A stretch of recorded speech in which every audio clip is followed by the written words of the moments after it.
Welcome to the Positive Pants Podcast. Mindset, motivation and inspiration to help you find your positive pants. It's time to let go of negative thinking, understand why you do what you do and stop the self-sabotage with your host, Fran Excel. Welcome to the show. As always, it's Fran Excel, your resident subconscious success mentor, helping you find your very own pair of positive pants so you can get out of your own way and live a life that you love.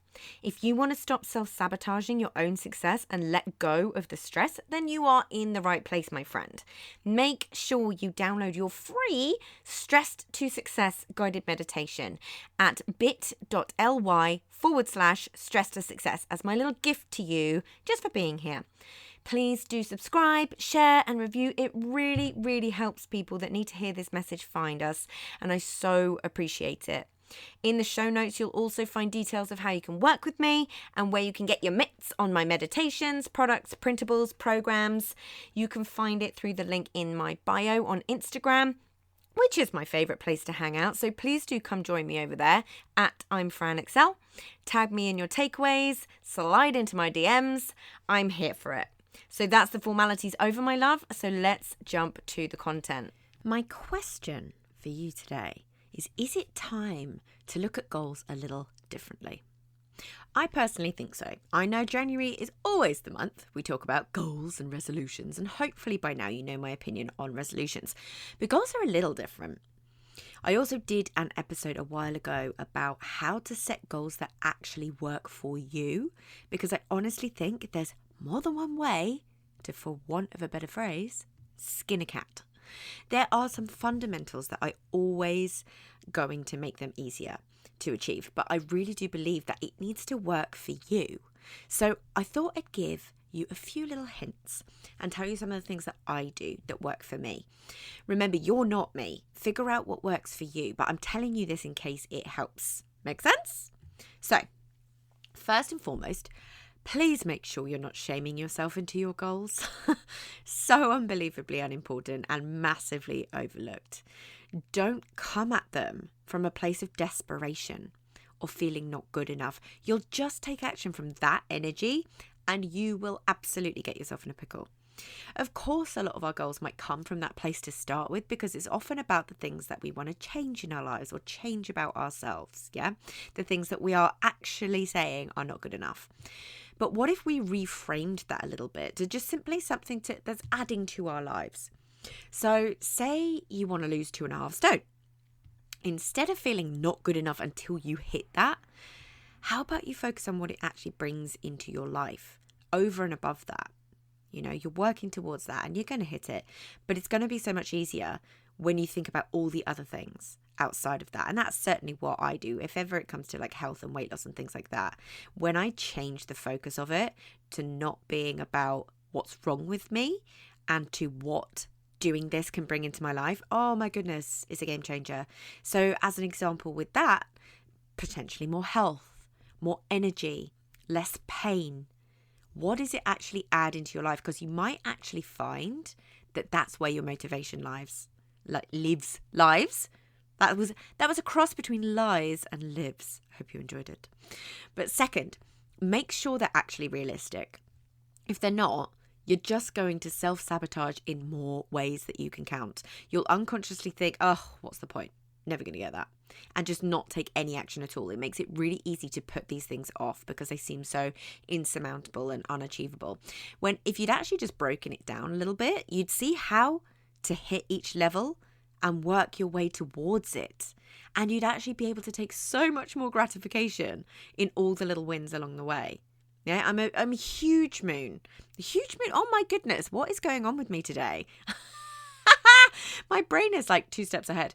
I am a big fan of the phrase, shoot for the moon, and even if you miss, you'll land among the stars. But this only works if you're going to recognize how much further you were towards it than if you hadn't set the goal and are still able to celebrate it. Yeah, it simply does not work if you set this goal and then either do what we've already talked about and don't do anything towards it at all, or beat yourself up if you don't achieve it. That's not the point. The whole point of that phrase is like, yeah, of course, give yourself the stretch goal, but is It's not about beating yourself up if you don't hit it, right? That's not the point. All or nothing mentality is really dangerous when you're trying to work towards what you want. It's really, really not helpful, in my opinion. There are so many other factors and steps towards getting where you want to be. When you can be happy with each incremental step along the way, you'll find you get yourself there so much quicker if you allow yourself to titrate it in. What that means is kind of like little by little, yeah? As an example, if you want those 10K months and you're at nothing right now, how are you going to get the first £250 per month? Then how are you going to move that to £500 per month, then £1,000 per month, etc., etc.? You get the idea. You see what I mean? You might miss opportunities that cause you to actually leave money on the table because you look at them and say, that's not enough. They're not good enough. But would all add up with the compound effect. Yeah? So make sure you're actually tracking them is the next thing.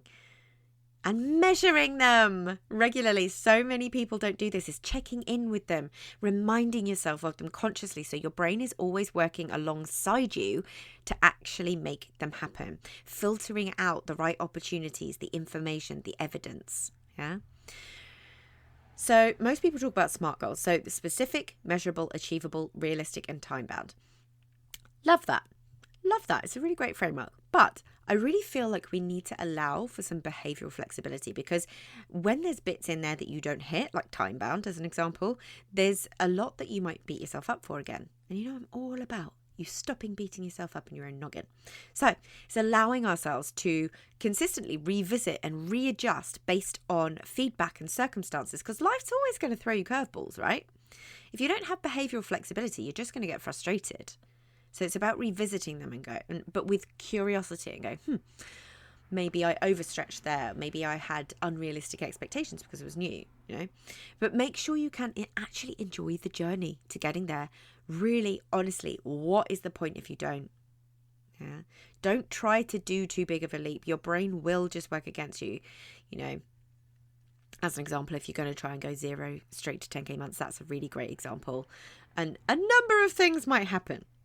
So if you're trying to do that, you might get sent all the thoughts from your nervous system because it's wildly outside your comfort zone. Yeah. So your nervous system is actively going to send you the thoughts telling you all the many reasons you're mad and there's no way you can do it. And who do you think you are, etc., etc. But you're also likely to beat yourself up and ignore any wins along the way to that goal, meaning that anything less than that goal is simply not good enough. That feels rubbish, right? But that also means it's 10 times harder to actually hit it because you are beating yourself up the whole way. So one of the things that I do, I'm a really avid user of the notes section in my iPhone for things like goals. I have a note for 2022 goals, things across life that I really want to achieve in 2022. Okay, fairly self-explanatory. And I can tick them off. What I do then is I split out the key life categories and have goals under each heading, like relationships or personal development or business and money, stuff like that. And I have the little tick boxes there. So when I achieve one, I get that lovely little boost of dopamine when I tick it off, which also then helps me form the habit of going in and checking. Oh, wonder if I've ticked any off, right? I go in and I visit those probably at least once per week.